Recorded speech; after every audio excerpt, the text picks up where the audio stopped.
അന്ത്യശാസനം എന്ന് പറഞ്ഞാൽ പ്രോസിക്യൂഷൻ നടപടികളിലേക്ക് കടക്കുമെന്നും ഫൈൻ ചുമത്തുമെന്നുള്ള കത്ത് എൻ്റെ നിർദ്ദേശത്തിൻ്റെ അടിസ്ഥാനത്തിൽ കൂടി നഗരസഭ അയച്ചതാണ്. ഞാനാണ് നഗരസഭയുടെ മേയറോട്, സെക്രട്ടറി ഇവിടെയുണ്ട്, സെക്രട്ടറി ഇവിടെ ഉണ്ടല്ലോ, കോർപ്പറേഷൻ സെക്രട്ടറിയോട് ഈ നടപടി സ്വീകരിക്കണം എന്ന് നിർദ്ദേശിച്ചത്. റെയിൽവേയുടെ തുടർച്ചയായിട്ടുള്ള അലംഭാവത്തിൻ്റെ അല്ലെങ്കിൽ ഒരു തരത്തിലുള്ള റെസ്പോൺസും ഇല്ലാതെ വന്ന ഘട്ടത്തിൽ പ്രോസിക്യൂഷൻ നടപടികളിലേക്ക് കടക്കണമെന്നും അത് പറഞ്ഞുകൊണ്ടുള്ള നോട്ടീസ് കൊടുക്കണമെന്നും നിർദ്ദേശിച്ചത്. അത് ഉൾപ്പെടെയുള്ള കാര്യങ്ങളിപ്പോൾ ഉണ്ടല്ലോ. ഇനി കൂടുതൽ കാര്യങ്ങളിലേക്ക് ഞാനിപ്പോൾ പോകുന്നില്ല. ഇപ്പം നമ്മുടെ മുമ്പിലുള്ള ഏറ്റവും പ്രധാനപ്പെട്ട പ്രശ്നം ഈ ജോയിയെ കണ്ടെത്തുക എന്നതാണ്. ഇപ്പം അതാണ് പ്രധാനപ്പെട്ട കാര്യം. ബാക്കി കാര്യങ്ങളിലേക്കൊന്നും ഞാനിപ്പോൾ അതിനെക്കുറിച്ച് സംസാരിക്കാൻ ഉദ്ദേശിക്കുന്നില്ല.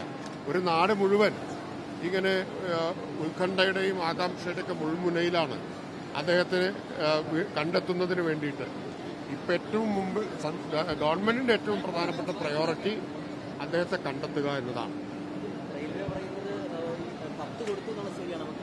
റെയിൽവേ ശുചീകരണത്തിന് റെയിൽവേ നടത്തണമെന്നാണ് പറഞ്ഞത്, അല്ലാതെ അനുമതി ചോദിച്ച് കത്ത് കൊടുത്തിട്ടില്ല എന്നാണ് ADRM പറഞ്ഞത്. റെയിൽവേയുടെ ഉത്തരവാദിത്തമാണ്. ഞാൻ വിശദമായിട്ട് ഞാൻ നാളെ പറയുന്നുണ്ട്.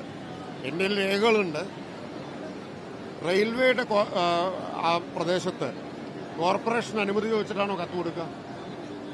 ഹൈക്കോടതി പറഞ്ഞ കാര്യങ്ങളെങ്കിലും മനസ്സിലാക്കണ്ടേ? ആരാണിത് പറഞ്ഞതെന്ന് എനിക്ക് അറിഞ്ഞൂടാ, ഏത് ഉദ്യോഗസ്ഥനാണ് എന്നുള്ളത് എനിക്ക് അറിഞ്ഞുകൂടാ.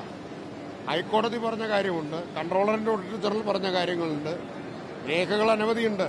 ആരുടെ ഉത്തരവാദിത്തമാണെന്ന കാര്യത്തിൽ ആർക്കെങ്കിലും സംശയമുണ്ട്? ഇത്തരം ഉദ്യോഗസ്ഥരാണോ റെയിൽവേയിൽ ഇരിക്കുന്നത്? അല്ല, ഇങ്ങനെ ഇത്തരം കാര്യങ്ങളെ കുറിച്ച് ഒരു പകതിരിവില്ലാത്ത ആളുകളാണ് ഇരിക്കുന്നത്.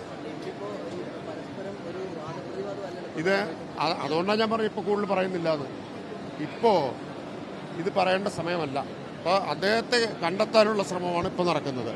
അത് നടക്കട്ടെ, ബാക്കി കാര്യങ്ങൾ അതിന് ശേഷം പറയാം.